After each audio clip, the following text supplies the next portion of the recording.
In true TikTok fashion, although I now have permission to use Streamlabs to stream live on TikTok, I can't locate my stream key and the URL because TikTok doesn't make anything easy. So rather than continue to fight it, I'm streaming on TikTok while I'm streaming on those other platforms. If you want to hear my microphone, you need to go to my YouTube or to my Facebook page. Those are links. Links are in my bio. So this is the resin vessel that we were working on last week. We're going to pick up where we left off, which is dealing with some chip out and some bubbles. And so we're going to use some UV resin and just patch those little holes real quick. I'm going to cover the lathe bed just so I don't get any resin on it. I did put some fresh batteries in my flashlight so that that's a UV light so that we can cure this resin quickly. And so, like I said, we've got some air bubbles and some chip out, all of which need to be filled. And UV resin is actually ideal for this function. It cures almost immediately. It is as hard as the resin around it. And it just absolutely, this is just a really ideal use right here. So if you've been thinking about using UV resin, I really can't speak highly enough of it. I'm using this brand Picasso UV resin. This stuff is really, really good.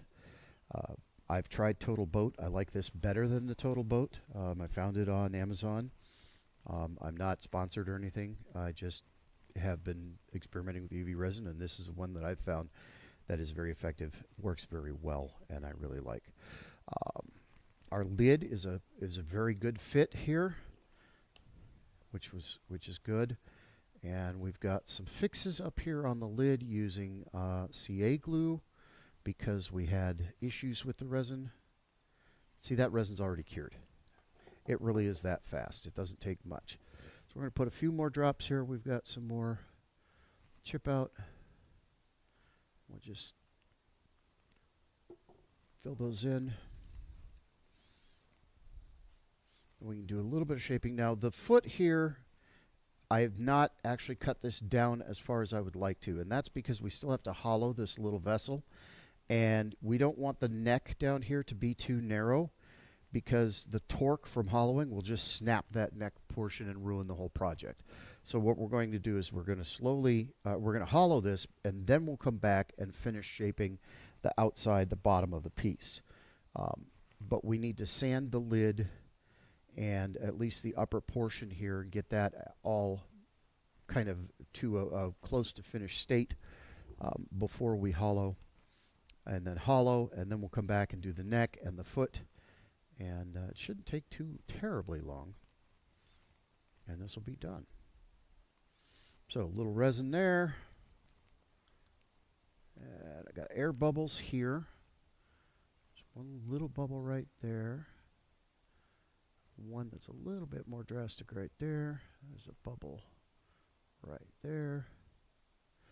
Now, bubbles form when you combine wood and resin. Bubbles form if you don't use a pressure pot. If you don't have a pressure pot and you put this under pressure, you're going to get bubbles. There's air in the cells of the wood.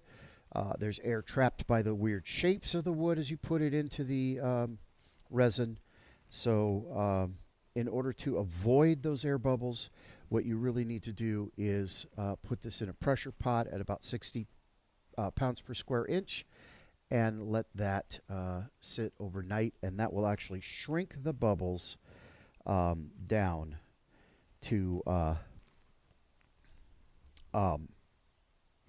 size, a microscopic size, a size we can't see. The air is still there, but it shrinks it down so small that we can't see it with the naked eye, therefore kind of fooling us into believing that there's no air bubbles. You can do some other things to help reduce air bubbles. Degassing the resin helps, but it doesn't prevent it because there is air in the wood. Really, the ideal solution is to pressurize your resin as it cures. Okay. So at this point, like I said, we're just going to do a little bit more shaping. I am using carbide tools with this, although this is cutting well with the traditional tools. Because this resin is very, very hard, it eats the blades really fast. And I really don't want to lose 2 inches of tool blade because I am sharpening frequently, because it does literally eat the blade. Whereas the carbide is a lot harder than the high-speed steel, and is able to withstand that a little bit more. So if you want a better view, again, if you go to my YouTube or my Facebook, you're getting multi-camera view of the stream simultaneously. You'll also get better audio.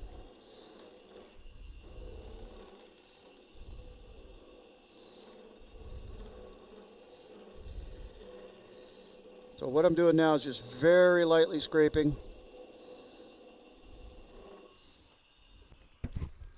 Clean up any of that excess and create some more chip out, because of course we are. It's also 20 degrees cooler today than it was when we were working on this last week. And that has an effect on the resin, obviously. What we'll get there, what we may end up having to do is sand down this patchwork rather than turn down this patchwork. We'll see. Resin is very, very can be very finicky. And yes, you can stabilize, but there's still have you can stabilize resin and still have air bubbles. I mean, there's when you're dealing with a natural substance, wood, and an unnatural substance being a two-part epoxy resin, there are all kinds of factors that have an effect on this. And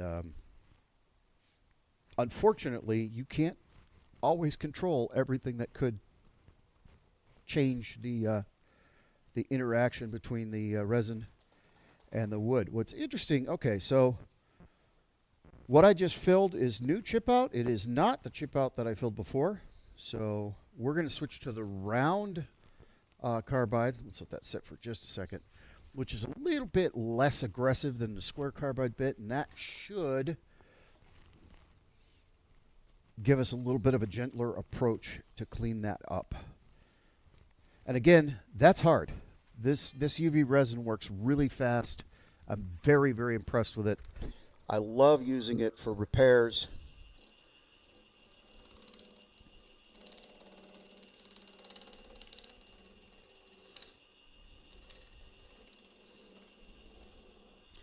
And one thing I am going to be doing with it is doing some label casting, pen making, yeah, that's good. Okay. I'm going to be doing some label casting with it, which should be really cool. Does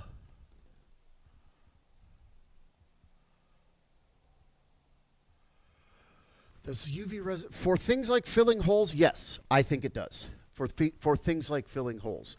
However, if you can't get light, if you can't get UV light in there, the UV resin isn't going to cure. So you have to be able to get light in there. If you can't get light in there, don't bother trying. Because you won't cure it and it's liquid.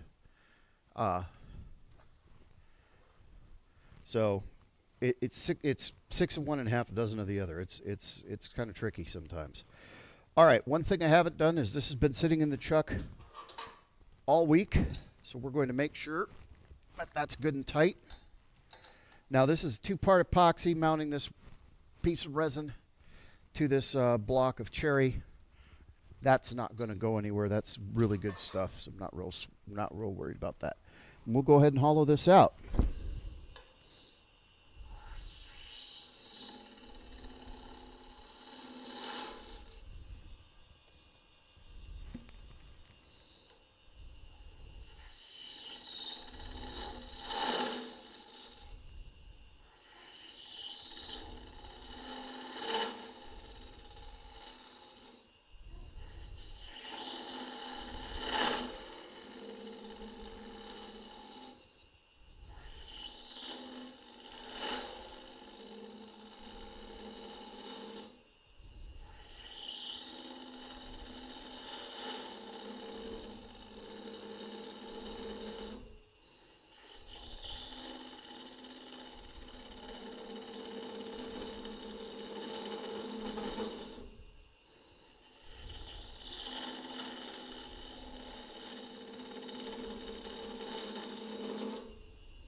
We're taking our time.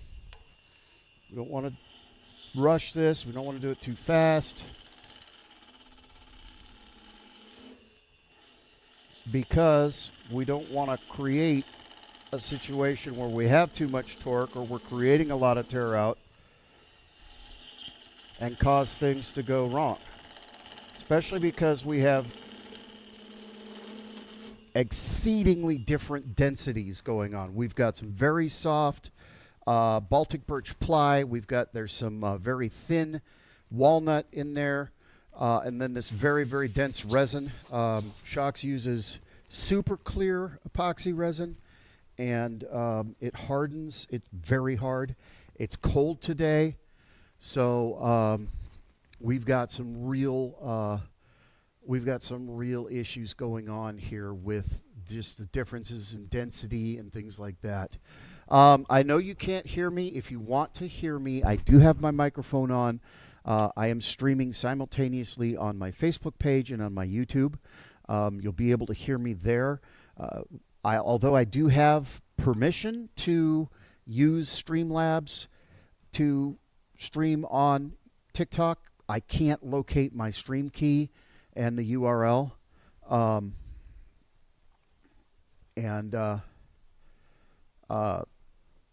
So I can't use that platform yet. I'm working on it, but TikTok doesn't make things easy. Helicopter pods, you make sure you dry them. Moisture is the other issue that creates bubbles in resin. If you do not have very, very dry wood, that will create bubbles. Resin and moisture do not mix.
I'm going to take a look real quick and see why I'm getting that heavy chip out right in that spot.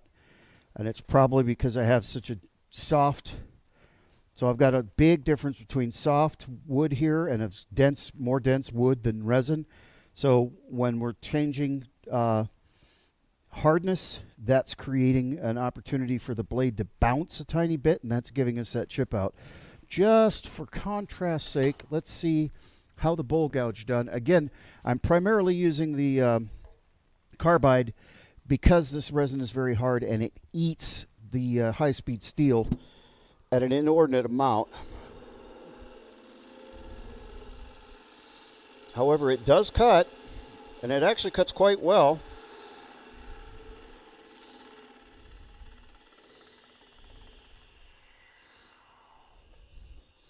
It just, again, because it's so dense, it really chews up the blade. And I don't want to lose 2 inches of blade for one piece.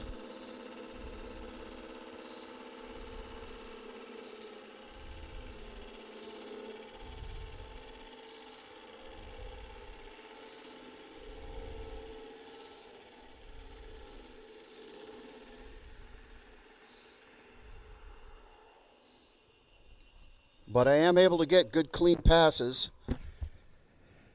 And that is cleaning up that chip out a bit. Nice consistent cut. That's pretty good.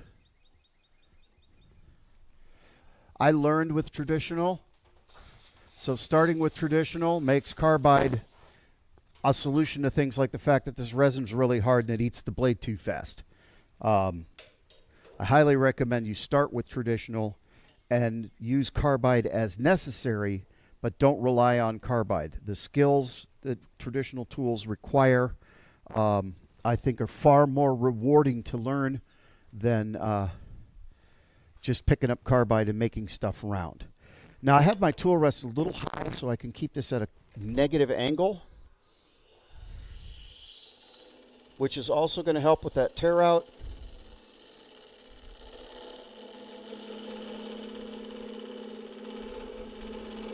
What we'll do is we'll bulk this out with the carbide, and then we'll come back with the traditional and make some clean finishing cuts. And that should resolve most of our chip out issues.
All right, let's see. Hey, Katie. Katie's watching over on the YouTube or on the Facebook stream. Again, if you want to hear better what I'm saying and see views, multi-camera views, go to my Facebook or my YouTube. That's where the technology is actually working best. Okay, we're getting there. I got to make some decisions real quick. I definitely need to come out a little further, but I don't think the main body needs to be as thin as the spot where the tenon is. I think I'm going to leave that a little bit heavier. I don't want to encroach on this mortise at all because I have a very good fit. It's not too hard. It's a good friction fit. I want to keep that fit. Can't tell if that's a crack or a scratch. That looks crackish. I think we have a... No, that's a scratch. Okay, there's a scratch in that surface. Just to make sure that's not a crack, we're going to hit it with a little bit of the UV resin.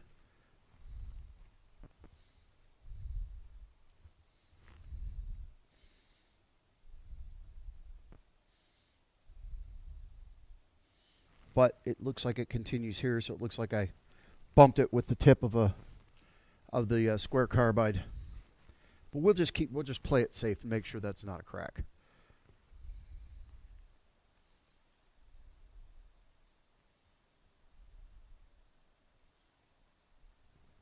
So again, this UV resin, this stuff is absolutely amazing. I love it. I love it to death. I was very hesitant when I started trying it, but it won me over quickly, very, very quickly, because it is so effective. It cures very hard and fast. I mean, that's cured. That's good to go. And if that was a crack, that resin has got down in there and filled it, and we'll prevent that from going anywhere. It's that easy. This stuff is pretty amazing. Munch, go find a spot, baby. I know it's raining, but you insisted on being outside with me. Poor little girl soaking wet.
All right, I think we're really close to the shape that I want. I have to make a decision. I've got a gentler curve inside than I do outside. So I can bring the inside deeper and match this curve, or I can leave the inside the way it is and match the curve on the outside. So I have to make some decisions about what the shape looks like and how I want that shape to be. So we're going to put the lid back on it and take a look here.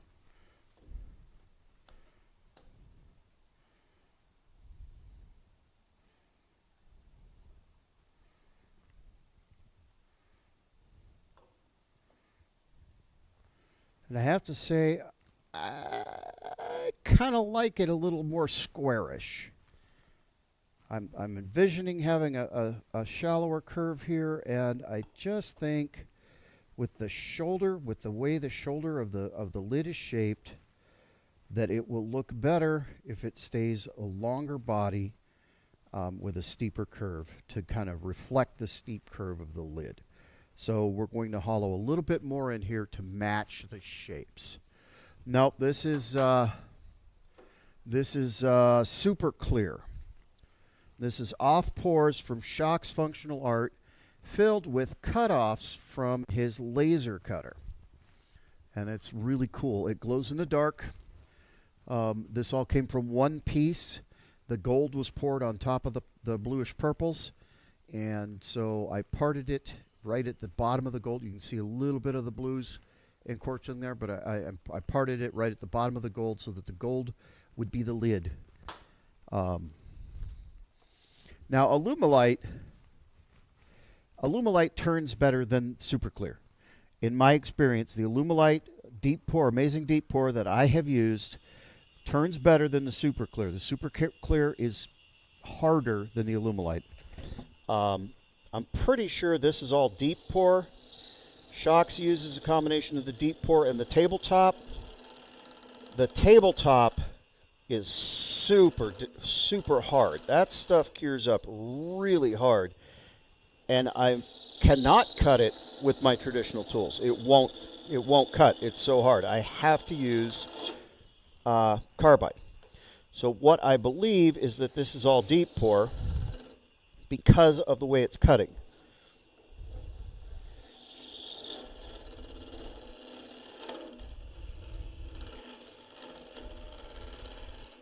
Get this.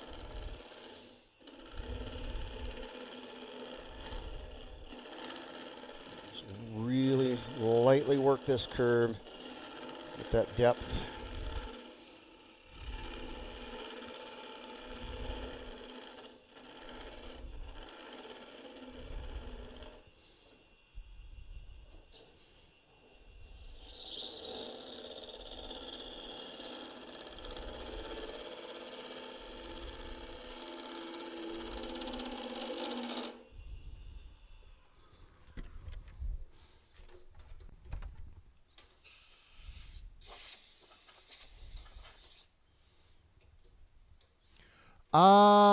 Possibly, yes. It possibly could. However, the only FDA compliant resin that I'm aware of is available in the United States is called Max Clear, MAXCLR. To my knowledge, that is the only FDA compliant resin available in the U.S. I don't know if this super clear is it FDA compliant? Okay, Shock's is who poured it. He says it's FDA compliant. Now, remember that you've got Baltic birch ply in here. You've got some other woods in here. That's not I mean, it's going to get finish on it. It's going to seal, but that's going to be completely different than the resin as far as and maple in here, yeah.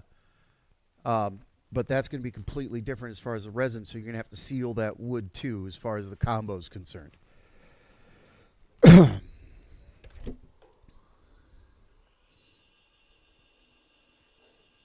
Shocks Art, by the way, does sell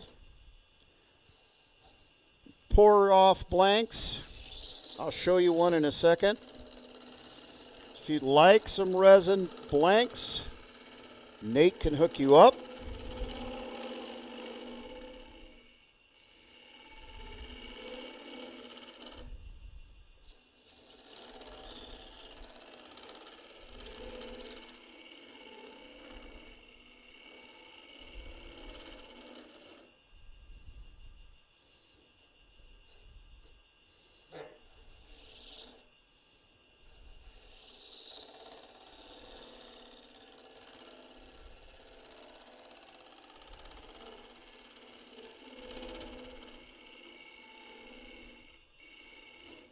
I think we're about ready to sand. I think we're just about there.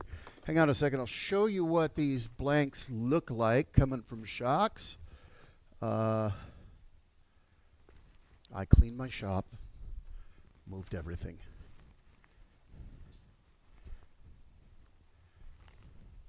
So they come in a plastic cup. I cut the cup off and glue a tenon on. But this is a layers of different off-pour resin. Some of them he puts wood in, some he does not. This one had a little exothermic reaction. Here's a bigger one. Oh, good grief. This thing weighs a ton.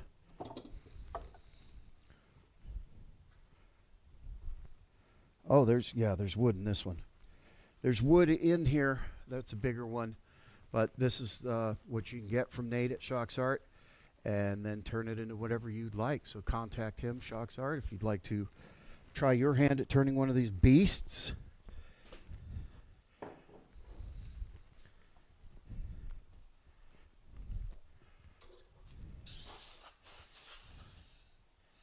All right, let's see. So I got a little tiny bit more work right here, kind of in the hip.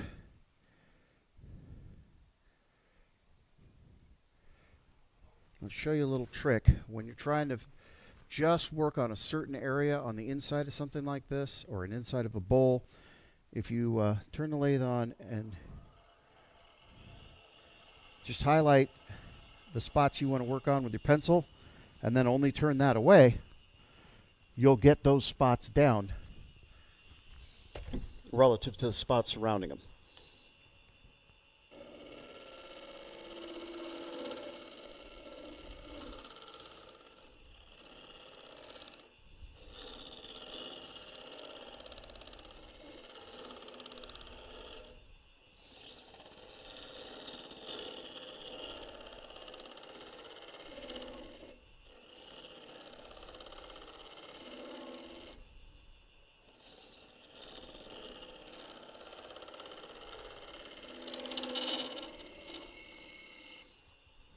See how that feels.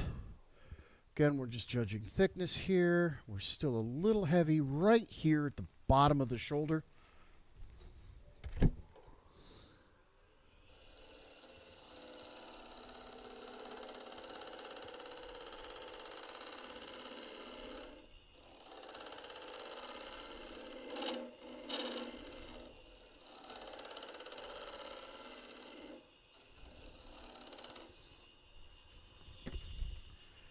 Munchie has created her very own puddle over there on the other side of the shop.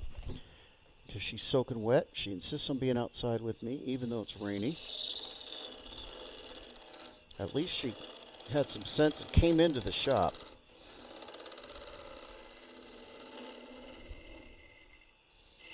For those of you on the YouTube and the Facebook feeds, Munchie is my English Mastiff. She's 4 years old. Almost 5.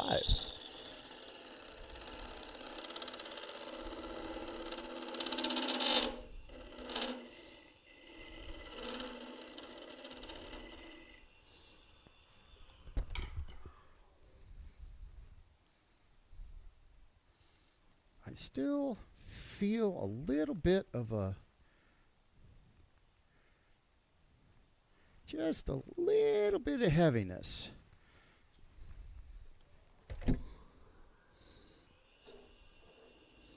Actually, we're going to switch to a traditional scraper. so that we can get that shape. I think that part of it is just the actual shape of that inside curve isn't working right.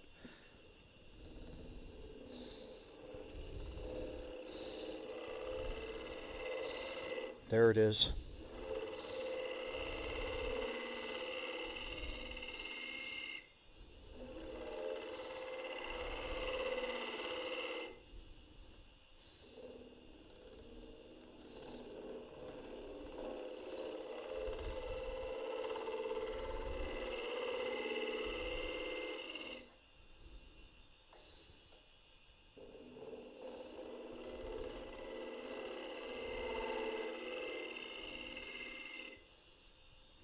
Let's check that out. Much better. I just needed to get that shape of that curve correct. This has the right shape. But boy, that took that burr down off of that scraper almost immediately. This stuff is very dense. All right, now we sand. Watch out, baby. I will be putting on my respirator for sanding. This is resin. It is plastic. It is chemicals. I don't want to breathe it.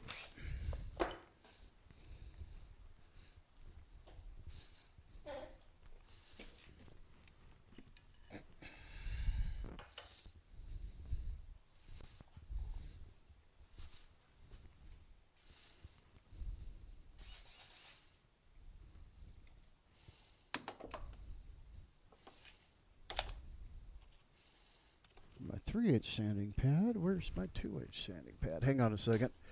I'm going to figure out where I put my 2-inch sanding pad.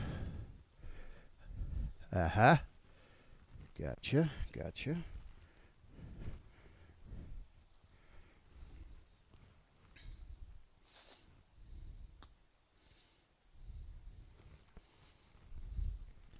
And one thing we need to look for is we need to check again for air pockets. We have some. We're going to take this entire unit, the chuck and the piece, off the lathe and set it upright so we can use that UV resin and fill these bubbles before we sand.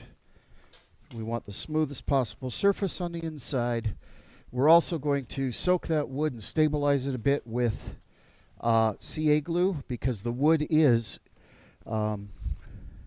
orders of magnitude less dense than the resin around it.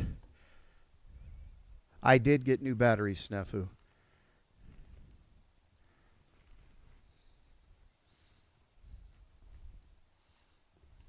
Munch, I know it's boring and it's rainy. I'm sorry. You insisted on coming out here, soggy girl. You insisted on coming out here. You could have stayed in the house where it's nice and warm. But no, you had to be where Daddy is. I've got a big air bubble right here.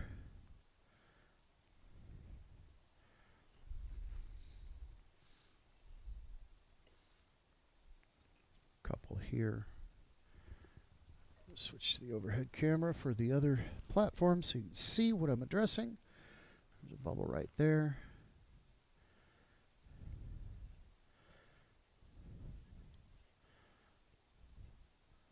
Oh, man.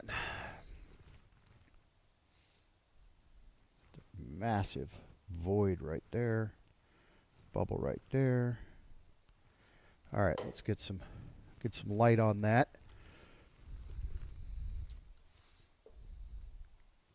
Perfect. While that's curing, I can hydrate.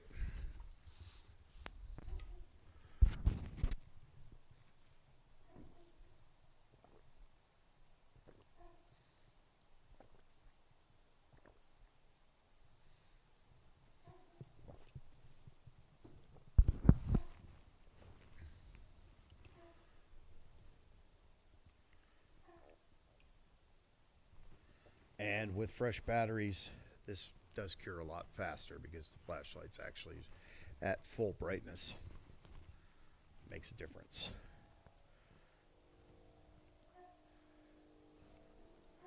Plus, I can get a little bit better view with this on in here.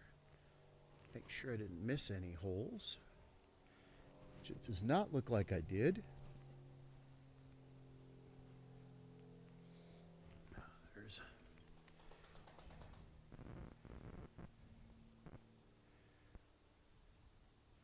even as we're filling a void, there's a void.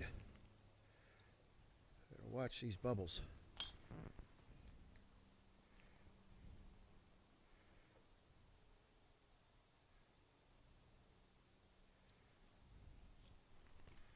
It's one thing I can caution you: if you want to do this resin hybrid, you really need a pressure pot. It makes all the world of difference. But if you understand that you're going to deal with bubbles and you look for them and you take your time, you can usually deal with the bubble problem. It just depends on the materials. It depends on the resin. It depends on the environmental factors. There's so much that goes into this and affects this.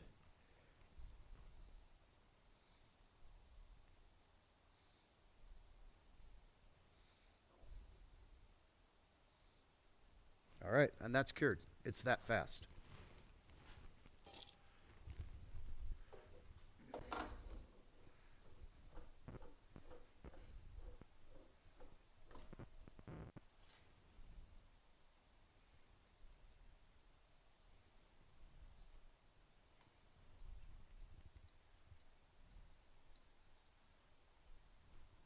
All right, we're going to go ahead and check outside. Make sure we've got, oh, there's some bubbles right there. So we'll make sure we get all of it filled. And I forgot to wash it down with CA, stabilize the wood. So we're going to have to pull this back off again. Ugh. Lots of steps, lots of steps.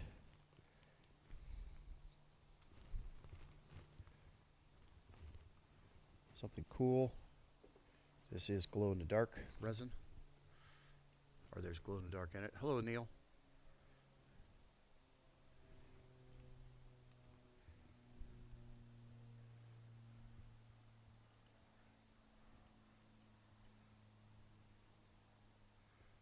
All right. Got a little bit of a void right there.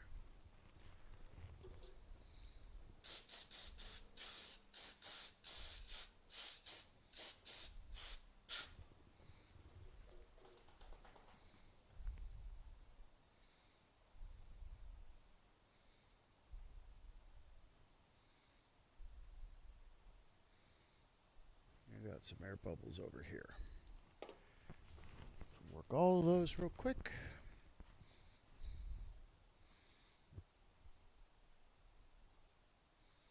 I have some chip out right here, but that's actually going to get turned away in a few minutes. We'll go ahead and fill it, but most of that's going to disappear.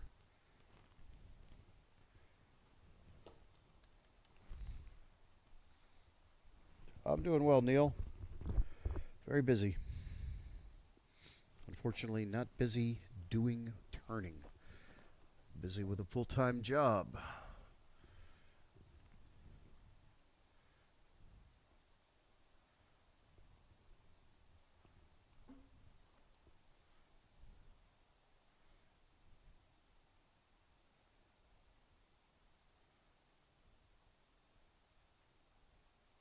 Bubbles.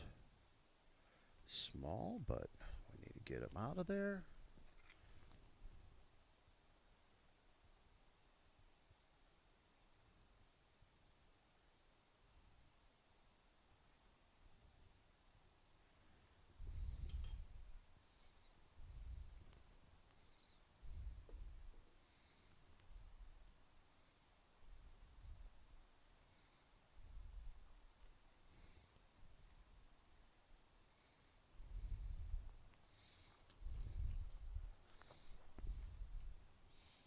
I think probably in pretty good shape. Oh, we got some more over on that side.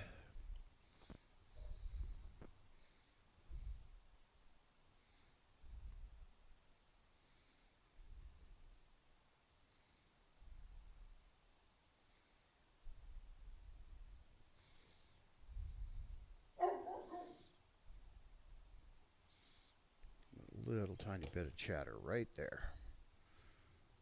Just get a little of that.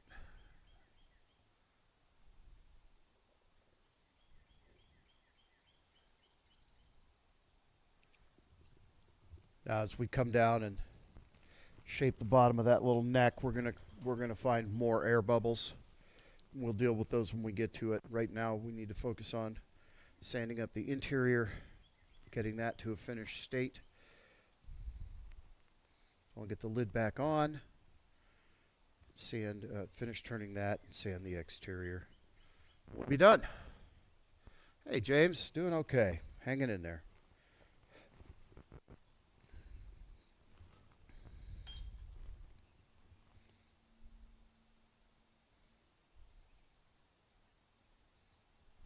Oh, a little quick curing. It really doesn't take much. This UV resin is amazing stuff. Amazing stuff. And we're going to go ahead and start working on the inside. We'll get back to the outside in a few minutes. Let me get my respirator on. You definitely won't be able to hear me on TikTok. And I apologize for the fan noises that you'll hear on the other platforms, but I'd rather a little fan noise than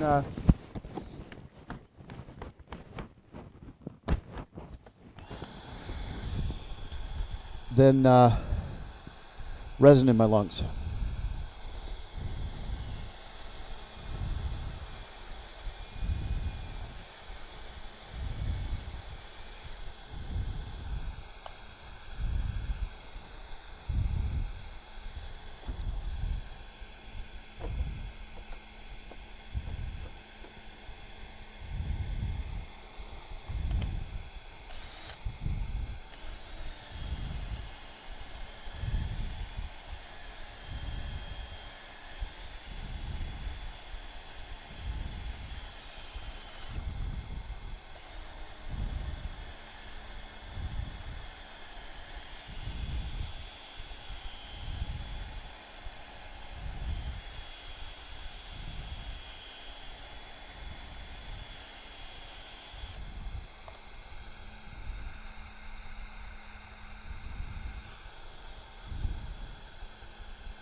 So for those of you joining me on YouTube and Facebook, we started this project last weekend and set it aside for the week. It took about 2.5 hours to get it to the stage we started it this morning.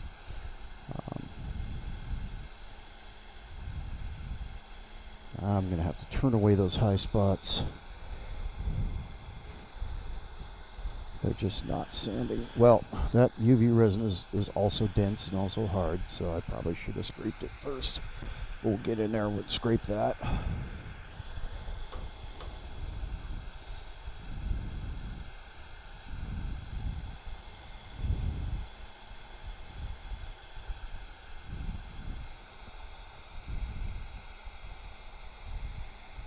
Come back in with this traditional scraper because it's right in the inside of that curve.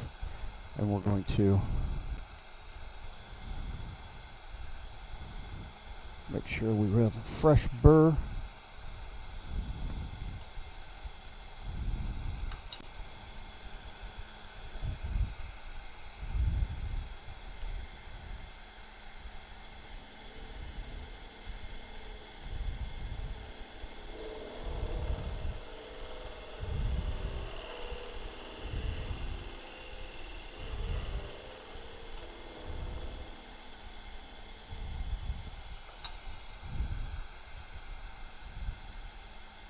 Beautiful, beautiful. A little bit more.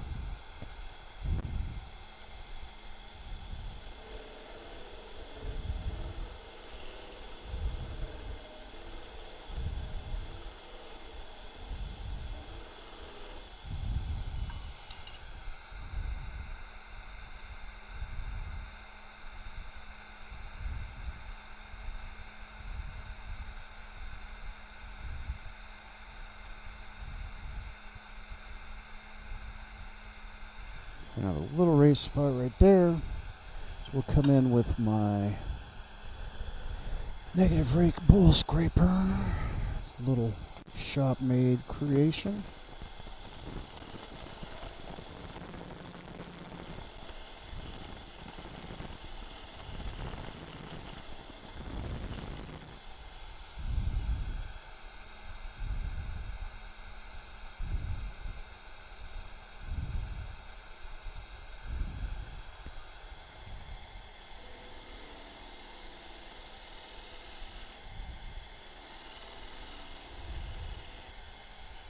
All right. There we go.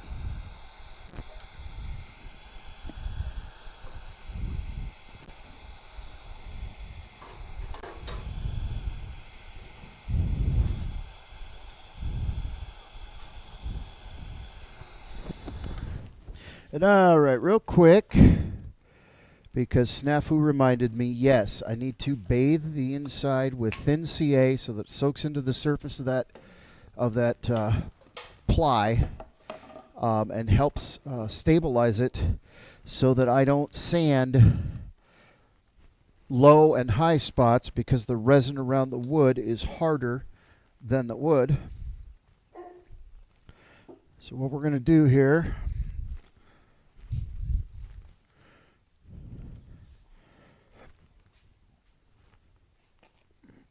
is be practical about it.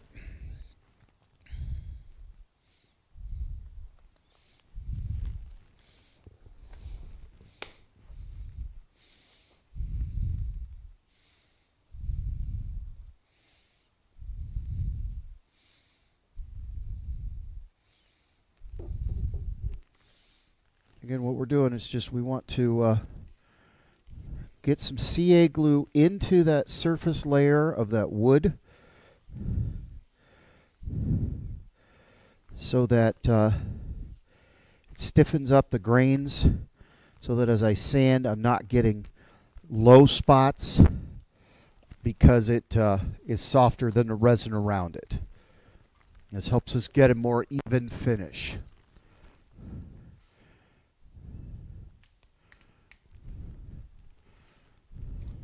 That's the wrong accelerant. Let me find the appropriate accelerant.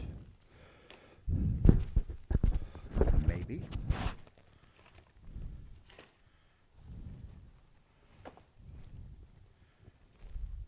Interesting.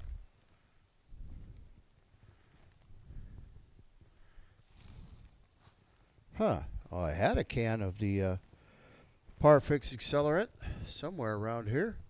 Munchie, did you eat it? Did you eat my accelerator? Huh? Did you? Oh, you're soggy. You're a soggy doggy.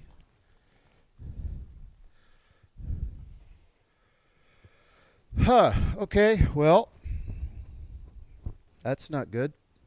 Managed to misplace an entire can of accelerator.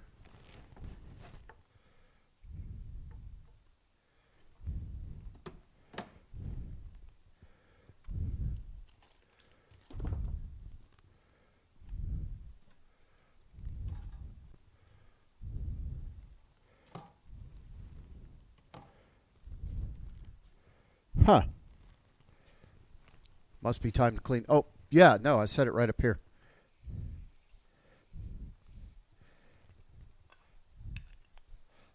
Haven't had enough coffee yet, apparently.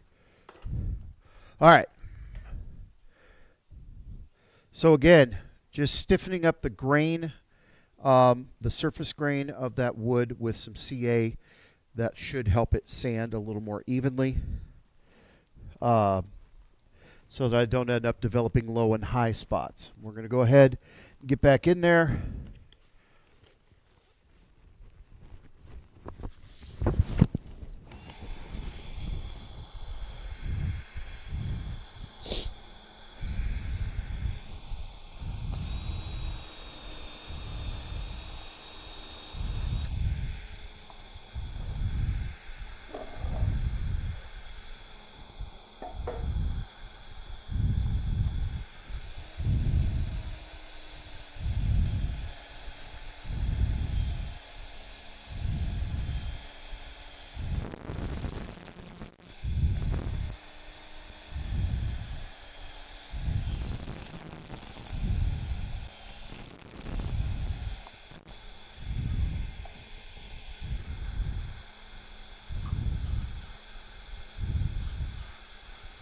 All right, started out with 80 grit.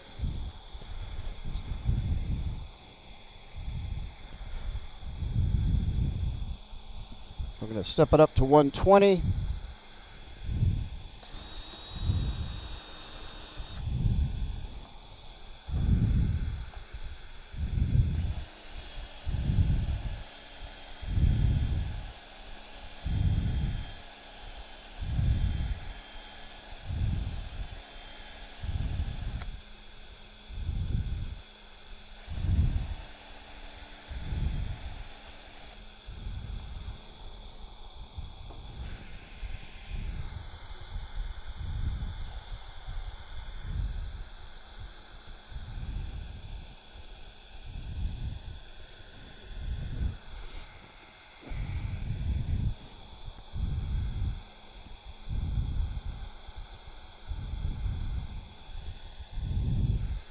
Up to 180.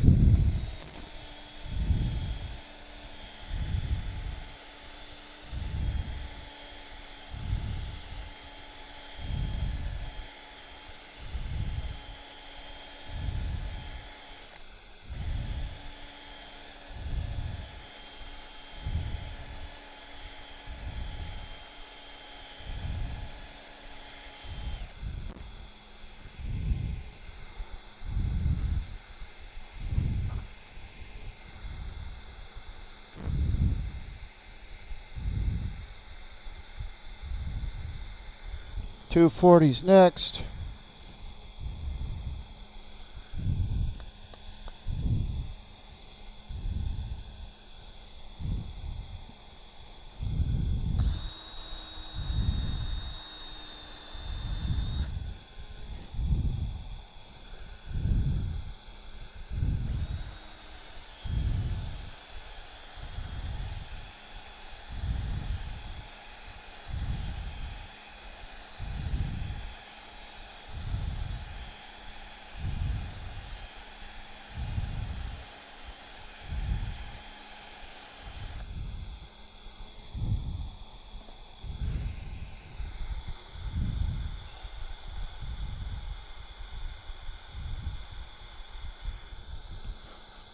Not bad. We're going to clean that before we step up to 320. A little isopropyl alcohol. Make sure we start getting that real smooth in there. We are going to end up with sanding paste.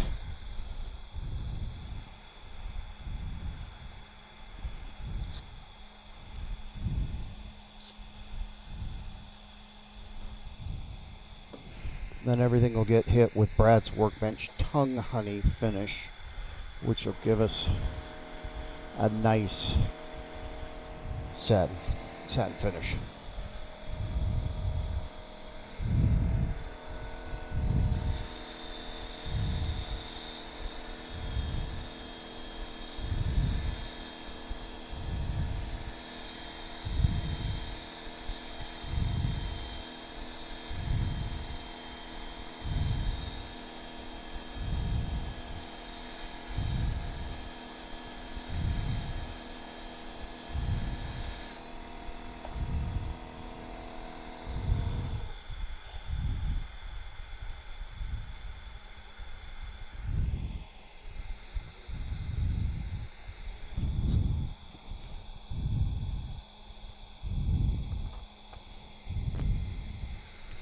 It's 400 grit.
Okay, we can go ahead and take the respirator off because we're not going to be creating any more dust.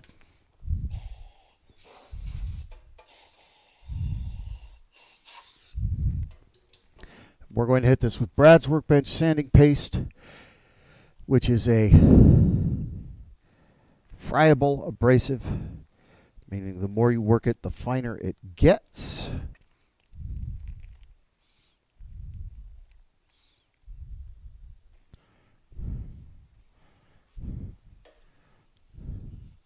So you just want to rub that in. I am sponsored by Brad's Workbench. I'm proud to say that. Brad and I did a lot of the same research about wood finishing. At the same time, we came to very similar conclusions. He beat me to making his own finish. So in support of a fellow wood turner, I have always told you that this is one of the best finishes that I've found, if not the best finish I've found of finishing process on the lathe. And he said, hey, well, let me sponsor you. So that's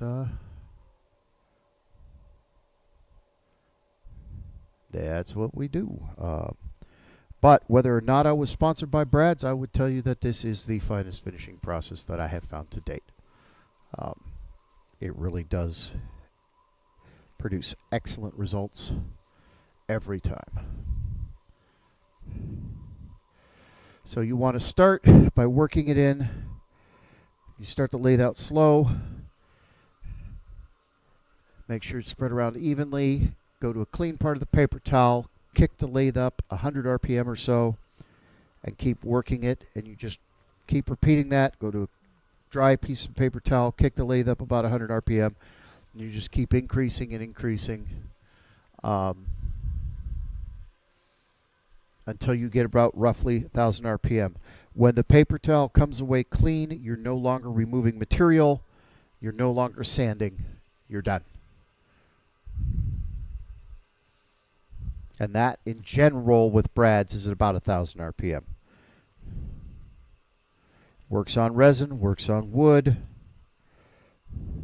And his finishes are food safe. They consist of pure tung oil, beeswax, and carnauba wax. And pure tung oil is a polymerizing oil, meaning it becomes long-chain polymers and essentially is a biological plastic. An exposure to oxygen polymerizes it, and it ends up nice and solid and water-resistant. It is a fantastic finish. I will use Brad's Tung Honey to finish the inside, to finish this piece. And that is an off-the-lathe finish. You just rub it on and then buff it off later. And we still have a nice fit, but it's a little bit relaxed. So we want to finish shaping this, and we want to sand the outside. So what we'll do to make that fit good enough to hold that lid while we work on it, finish it, is we will take a paper towel. And paper towels happen to be 2-ply.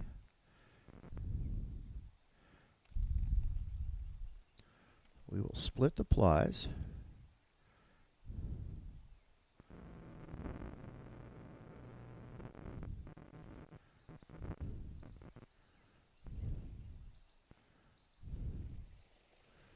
Just like that.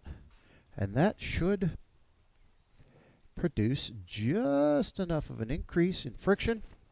Perfect. We can work on that without jeopardizing that fit.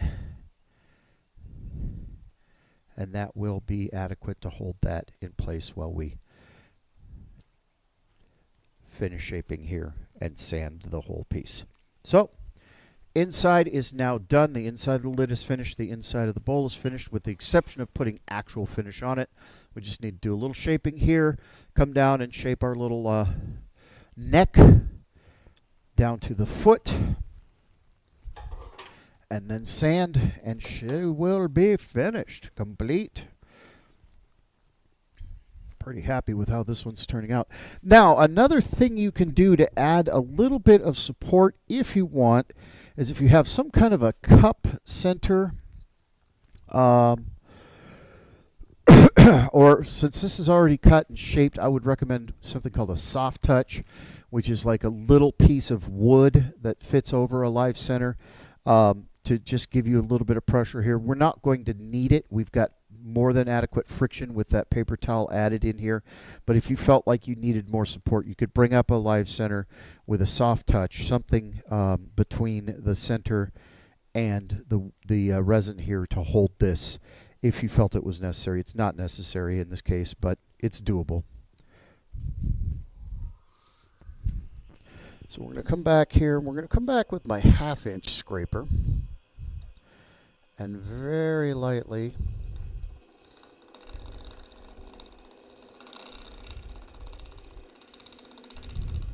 work down the side there.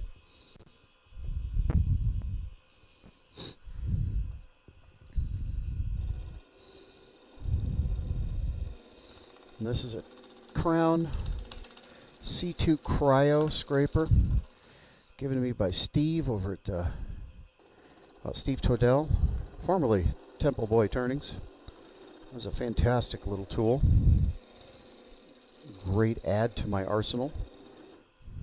All right, that should have taken care of our raised little pieces of resin, and so we now need to deal with the fact that we have, again, softer wood over within hard resin. So we're going to do another CA impregnation, as it were.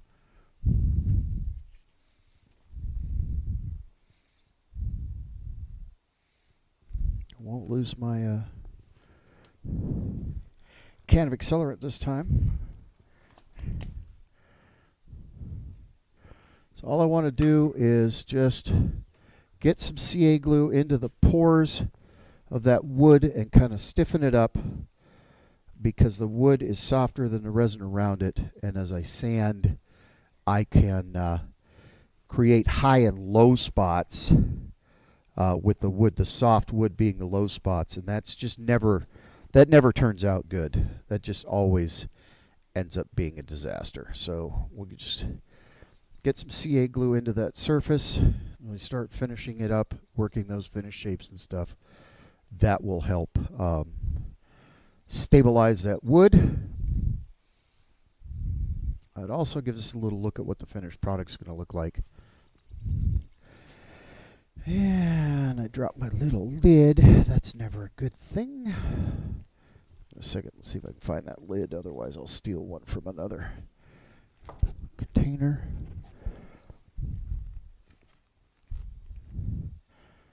Aha, got it.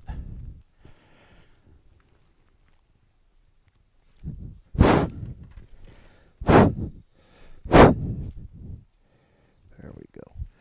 By the way, this is Parfix 3408. Is it 08? Yeah. This is a surgical quality cyanoacrylate.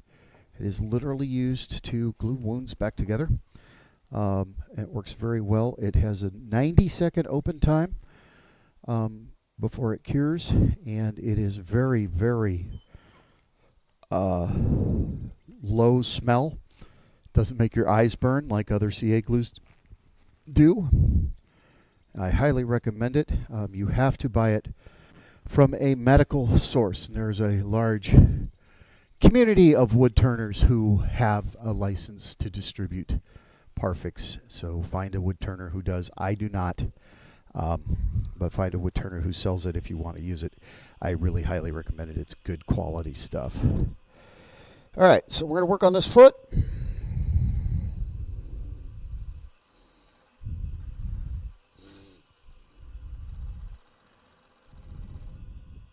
I know there's several members of the Worldwide Wood Turners group who have licenses to sell Parfix.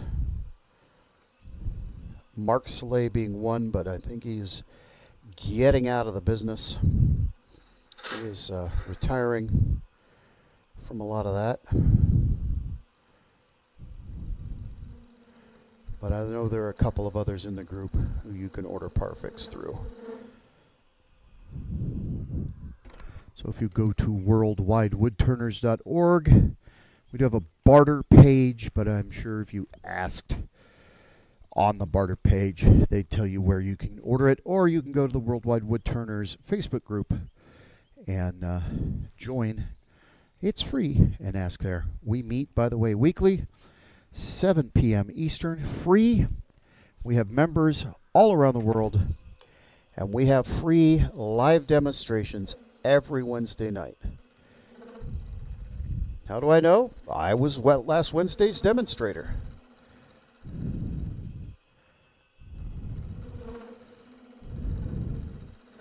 We had a good time. We made a baby rattle. A lot of fun. Fun little project. All right, one of the things you need to be aware of when you're using carbide, especially when you're coming on an inside corner like this, is that you have a large increase in surface contact with the cutting surface and the material you're cutting. Especially when you get down in a little neck like this, you're going to have all of this, 30 to maybe even up to 50% of that blade. You can have 50% of that blade in contact with the spinning piece. That increases friction and torque and really makes it want to bite and jam and jump. So you really have to be cognizant of the fact that you have an increased amount of surface contact. Whereas with a bowl gouge, say, now this is a 5/8 inch bowl gouge, which is as big around as this carbide is round. That's a big honking bowl gouge blade, right? But the only part that's in contact and cutting is this little tiny section right here. That if you're using the bowl gouge right, you're not going to just jam this in and have all this gouging it. That's not how these tools work. You're going to come in there in a nice, small, little tiny section here. Really not much wider than the tip of my pencil. Where that little mark is, that's going to be what's cutting. So you're not going to create as much torque or as much friction as you are when you put that. I mean, that's 50 times as much surface contact there when you stick that carbide in there, as opposed to that little tiny bit of surface contact when you stick that bowl gouge in there. So be cognizant of that fact. One reason why a lot of people don't like carbide is because it catches so much, because you have so much surface contact, surface of the cutting blade into the material you're cutting, and that creates a lot of friction. So think about that. But we're going to go ahead and try to see if we can get this shape with the traditional tool, because I have that little cutting surface, and so I'm going to be able to get in there a little bit more cleanly and get the shape that I'm looking for. We're going to come up here, work that back.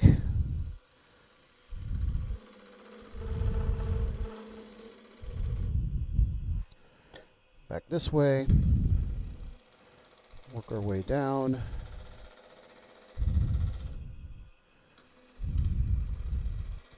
So again, the traditional tools are cutting this resin very well.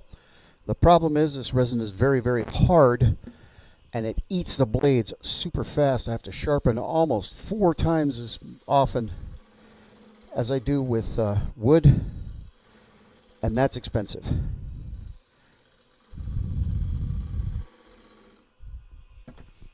The carbide doesn't care how hard the resin is, doesn't eat that carbide as fast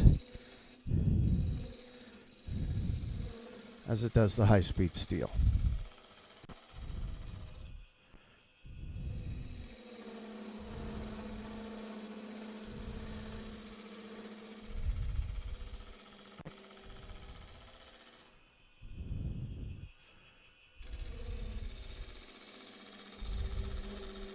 But in in order to get the shape I'm looking for, I need to use the appropriate tool. And the bowl gouge is the right beast.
Almost the shape I want.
Let's take a look.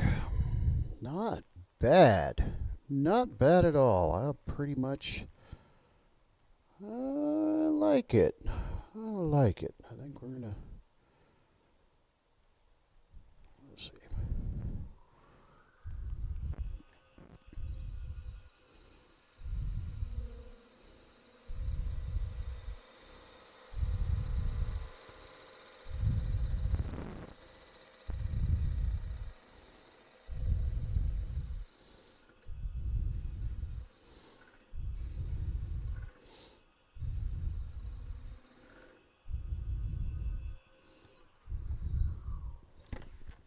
Okay, let's see. A little nylon brush here.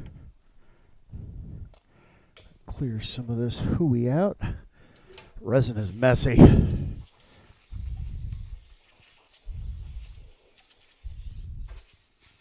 Stuff gets everywhere. Oof. All right, let's take a look. Really happy with the results here. The shape is just about perfect. Need to do a little bit of cleanup right in here.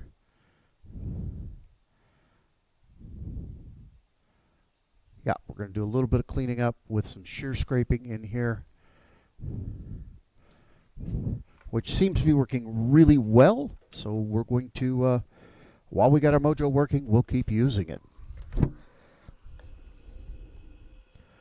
Very light contact.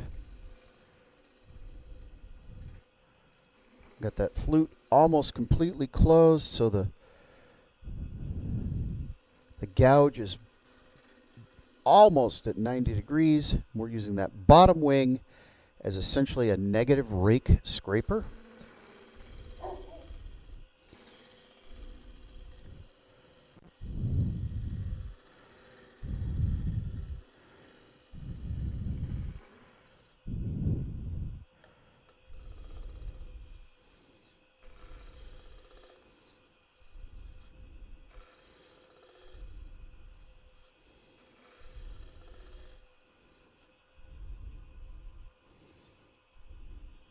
I'd say I'm pretty happy with that. That looks good. I think that's what we're gonna call good. So now we need to again get some CA glue into the surface of this wood down here. Looks like all the wood floated, so the foot itself is not going to have a lot of wood on it. That's good. Ultimately, what we'll end up doing is reversing this onto a jam chuck to finish the bottom of the foot. Might not get that done today, but that'll be the last step. We're going to go ahead and start working on some sanding, but first we'll get a little bit of CA in here. Get that taken care of, and we'll sand. Yeah, it's raining harder, huh, silly? You should have stayed in the house, you goof. Now you're a soggy doggy.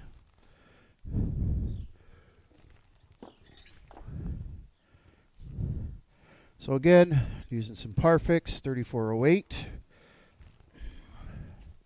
surgical grade cyanoacrylate. One of the absolute biggest benefits of this is it does not outgas like other brands, like non-surgical CA. So you're not sucking horrible fumes, and that's really nice.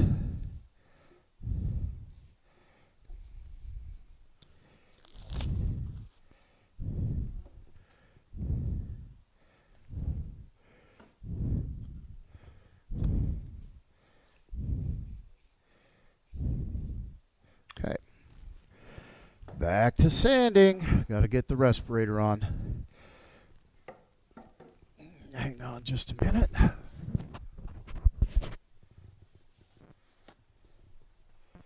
Mute this.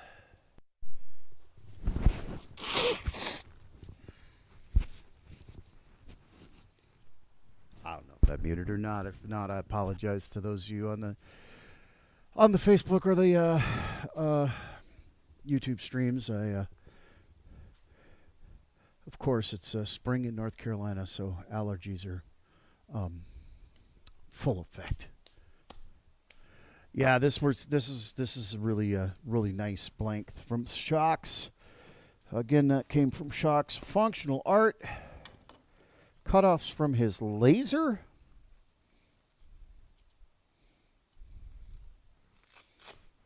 Poured into resin. We're going to start here with the 80 grit. Using up some cling spore sanding pads that I had forgotten I had because I'm getting low on the Woodturner's Wonders.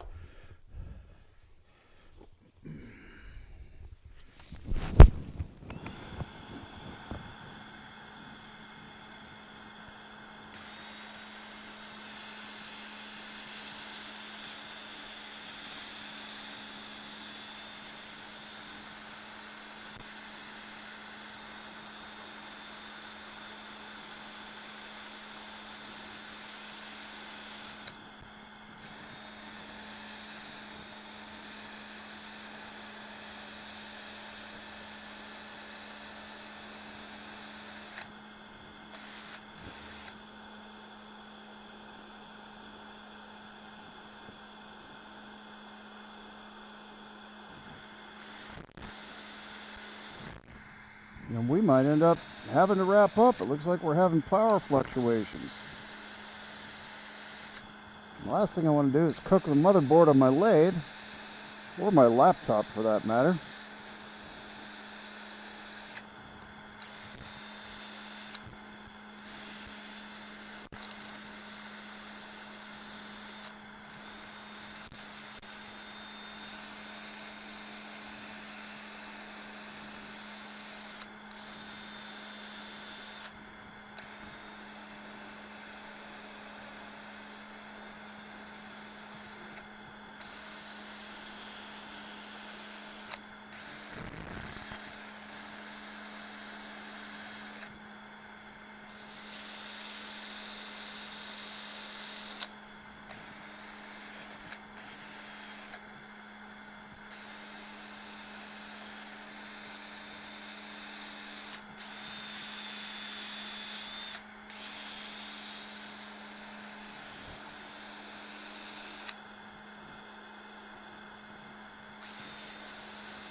All right, so sanding has revealed a mist bubble. We'll fix that.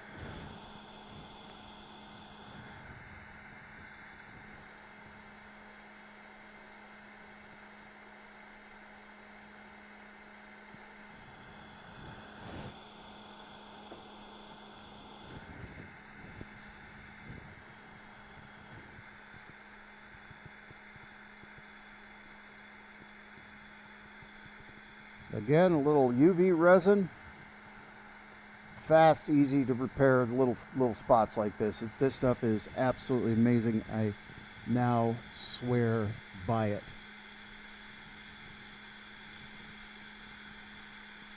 Yep, Monchichi, I am wearing my respirator. Absolutely. I do not like sanding resin without it. Not a good idea. How you doing, man? Good to see you. And that's it. That's cured. That fast, that UV resin is cured, which is just amazing. That is just absolutely amazing how that stuff works. I love it. Impressive material.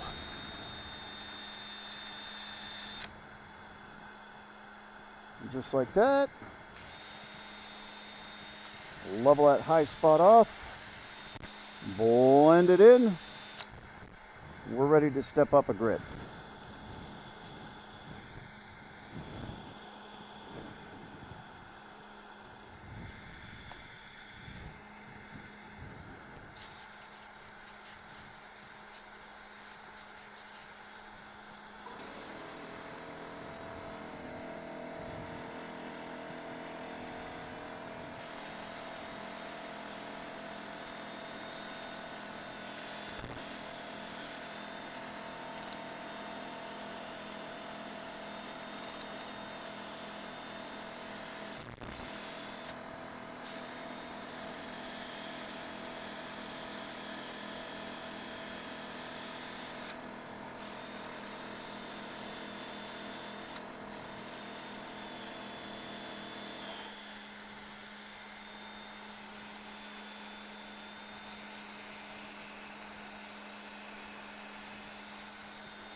All right, we're going to go and step up.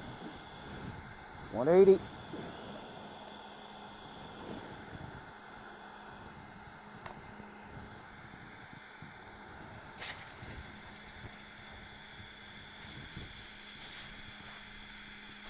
Yes, I was filling a bubble. Hey, Sean. Munchie, I was filling a bubble. There's a lot of air bubbles in here. Shocks, Functional Art, he's who poured it. He does not have a pressure pot, so we've had to deal with quite a bit of air bubbles. Not as bad as it could be, but it was pretty bad.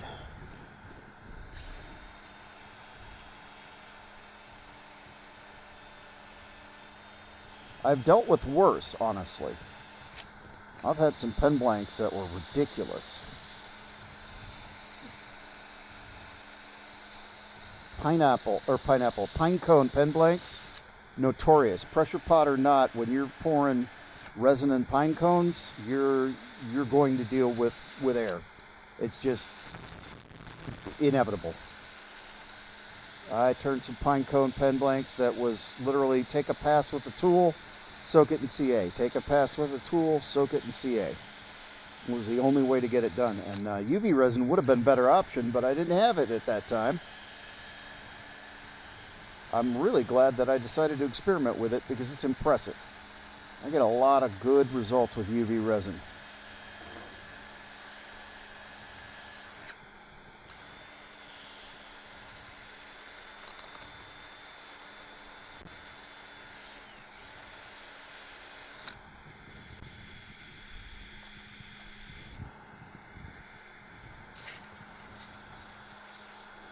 I'm very, very impressed with UV resin. All right, before we step up to 240, we're going to clean this with some, not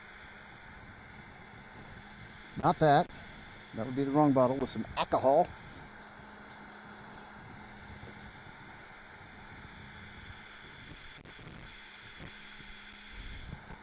Ooh, look at those colors. Look at that. And that's why occasionally I'll turn resin. Look at that color. Beautiful. Beautiful, beautiful, beautiful. All right, go up to 240.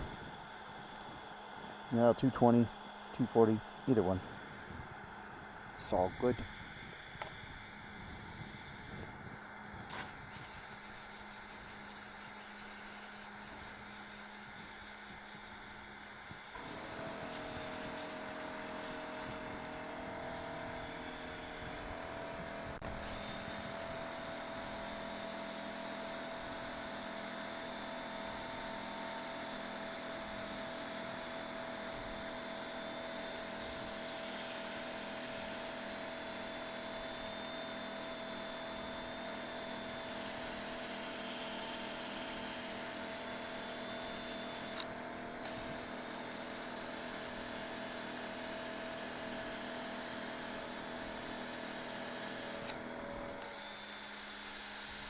Now we're going to lose a considerable amount of this foot, probably down to about a third of the height of it, but that'll be when I reverse it.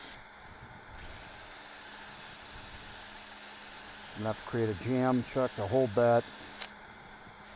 I'm not going to do that today. It's miserable out here. It's 50 degrees. It was 75 and gorgeous yesterday, and it's just rainy and miserable. But I promised y'all we'd get back out here and get on this and get this sucker to at least a nearly finished state today. Plus, I have a large event to prepare for at the end of next month. Memorial Day weekend, we will be at the Gathering 3 with Norse Forge down at the fairgrounds in Salisbury, North Carolina. Looking forward to that event. The Gathering events at Norse have always treated me very well.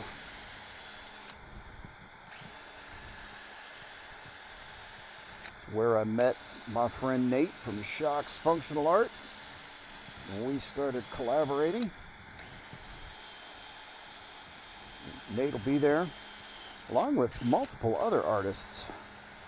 Really looking forward to that. Wicked Wands will be there. I got a hold of her and said, hey, you need to come.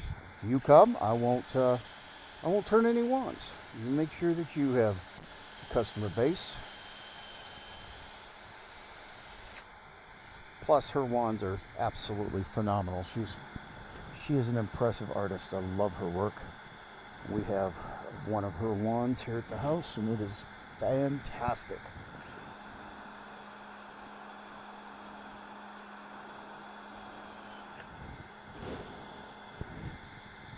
All right, a little bit more of the alcohol.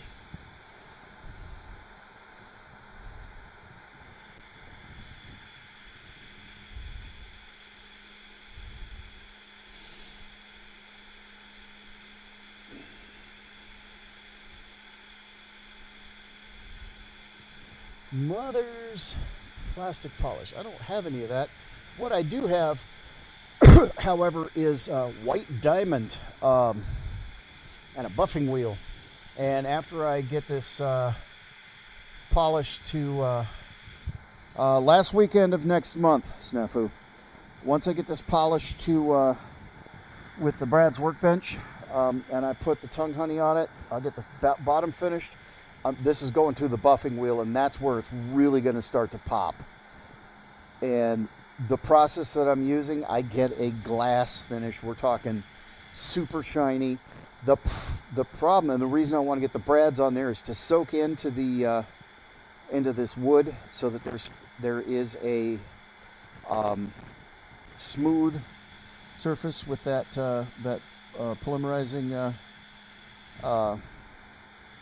tongue oil. There's a smooth surface for the polishing waxes to seal over. But this process works really well. It ends up looking phenomenal.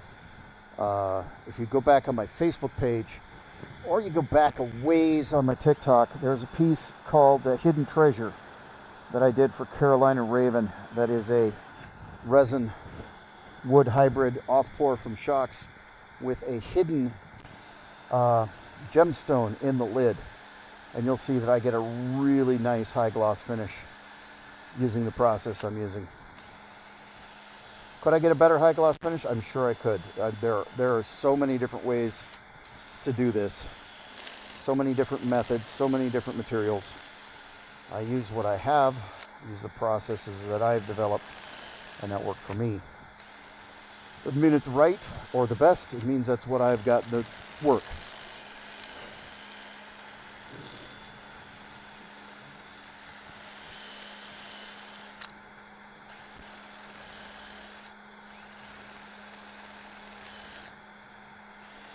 But I hit this with the white diamond and then carnauba wax over the top, and it just really, really shines.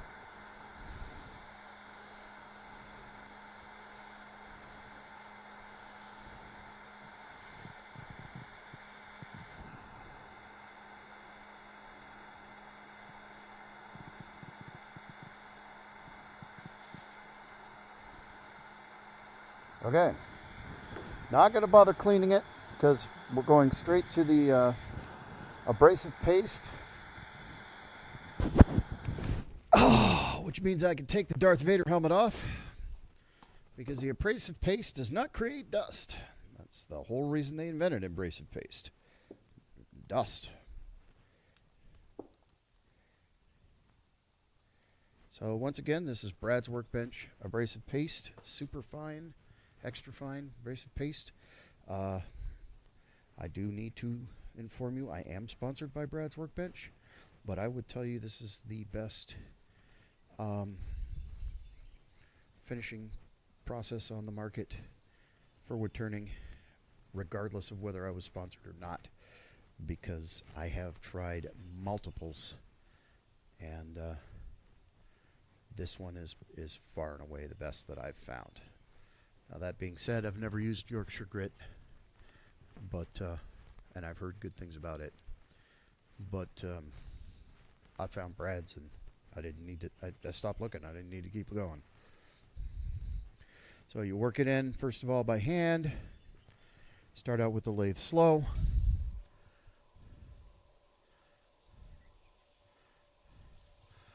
I was given this blank by Shock's Functional Art. He made it, Monty. I can make them. I have in the past. I don't do a lot of resin work, so I usually get them from him, and he does sell them.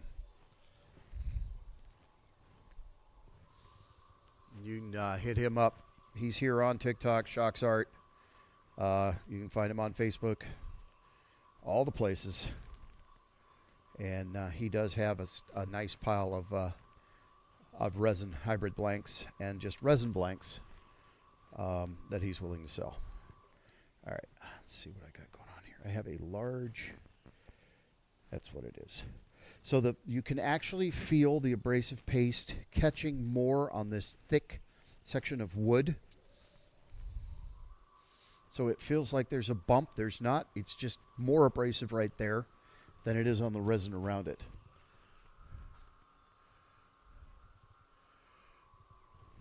I use the Nile Stopper set, which is basically the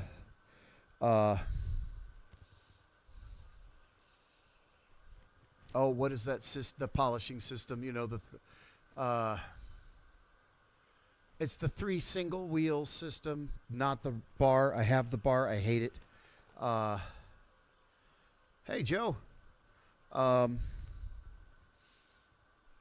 Beal. It's the same as the Beal buffing system. It's just different size hole, and they use the Nile Stoppers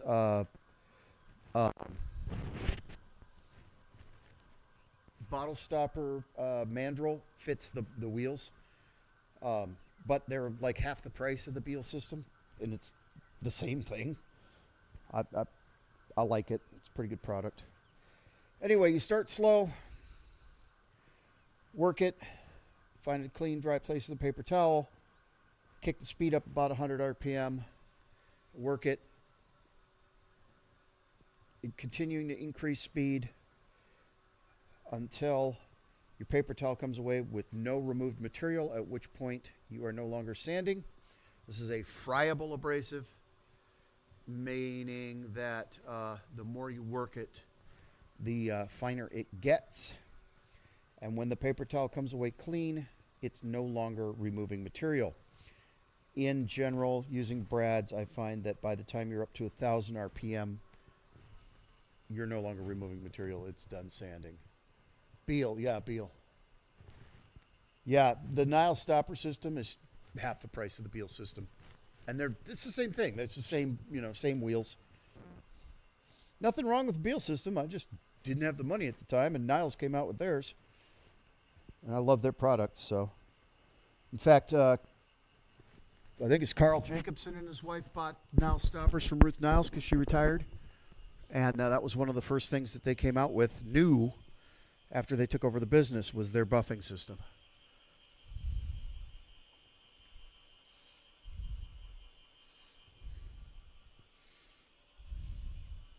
And also the bronze threaded rings, which I use exclusively for urns. I use the Nile Stoppers bronze rings. They're very, very high quality, very precisely machined. I like them. And I like to support other wood turners who start a business. Okay. This is now ready for finish. Let's get this. I knew there was going to be a little CA interference here. That's okay. What we will do is, where'd I put it? That one should have it. I would just do a little light tappy tap. A little of that thin CA got in there. There we go. Got in there. And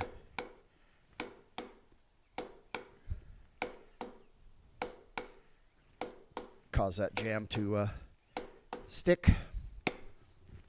No worries.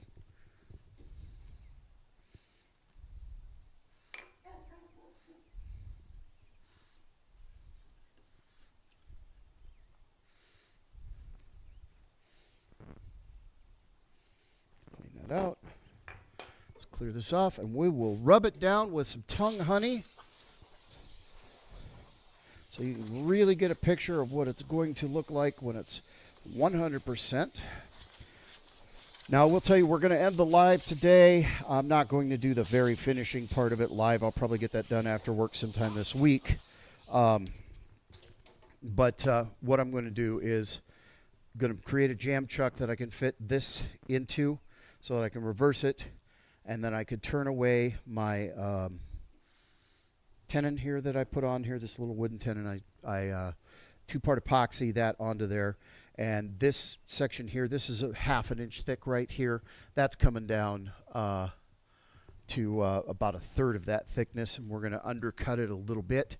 And what I may do is put a recess in there so that I can take a laser engraved coin with Shock's logo and my logo and glue it in there and then cover it with the UV epoxy to seal it.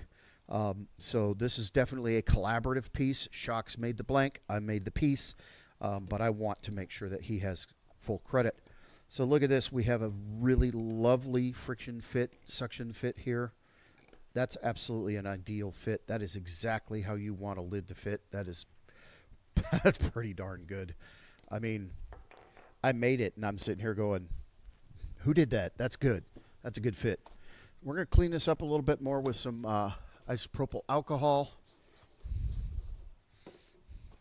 Get some of this powder off before we put finish on here. Well, I have to see, the other reason I'm going to do a coin is because I cannot engrave laser in there. Then we get the logos, and we're not fighting with the fact that the laser won't cut the epoxy. Oh, Munchie Cheese. Somebody stole all Munchie Cheese coffee. Wonder who that could be. So I use alcohol instead of water to clean because it evaporates almost immediately. So I don't have to sit here and wait for it to dry.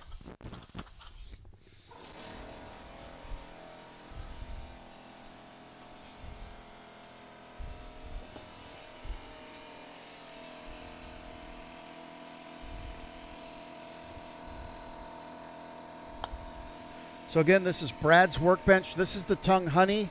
He also does a tongue wax. The difference is this is a more liquid.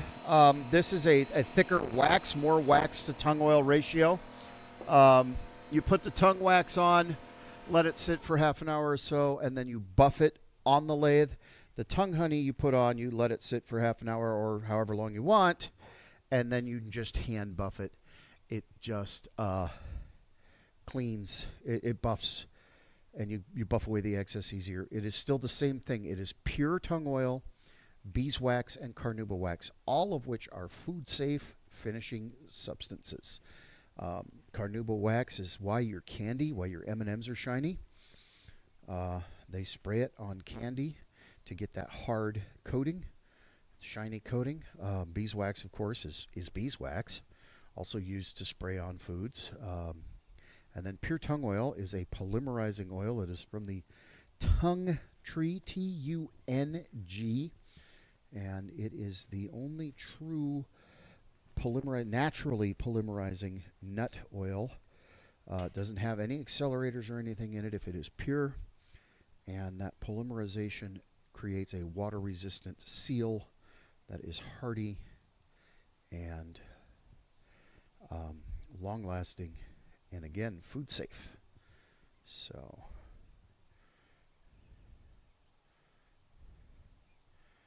and we're gonna get it as dark as we can in here, and I'll hit this with the UV light and you can see the glow. Give me just a second. So there it is. Now the way you do this, again, you rub it on, you wait at least 15 or 20 minutes. You want that tongue oil to penetrate the surface of the wood, and then you just buff away the excess. I like to leave it overnight. I like to let it soak as long as it wants. Heck, I'll come back 2 or 3 days later and buff away the excess. And then, of course, once I get the bottom finished, this is going on the buffing wheel, and we'll bring out a really nice high gloss shine. Watch out, puppy. Look out. Come on. So let me close this door and turn the lights out. You going to go out? Go on.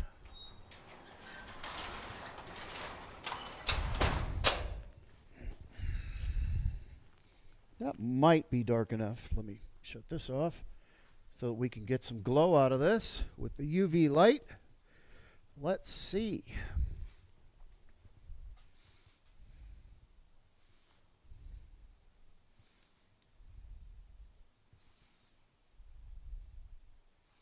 So there you go.